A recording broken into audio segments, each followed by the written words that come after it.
organizers will participate and get a recitation.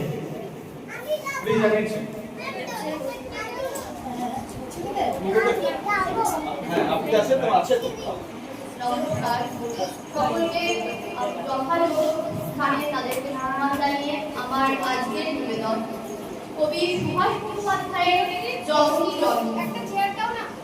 আমি ভীষণ ভালোবাসতাম আমার মা, কখনো দুপুরে বলি শিখতে পয়সা বাঁচিয়ে কখনো কখনো কিনে আনতাম কমলারি, শুয়ে শুয়ে মার চোখ জলে আমার ভালোবাসার কথা আমি কখনোই বলতে পারি না।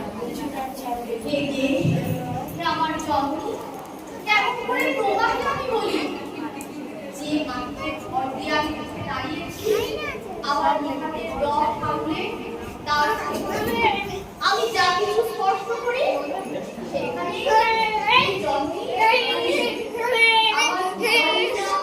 তোমারই থাকতে পারে। হে জননী, আমরা ভয় পাইনি যারা তোমার মাটিতে নিষ্ঠুর হাওয়া বাড়িয়েছে, আমরা তাদের হাত ধরে সীমান্ত পার করে দেব। আমরা জীবনকে নিজের মতো করে সাজাচ্ছিলাম, আমরা সাজাতে থাকবো।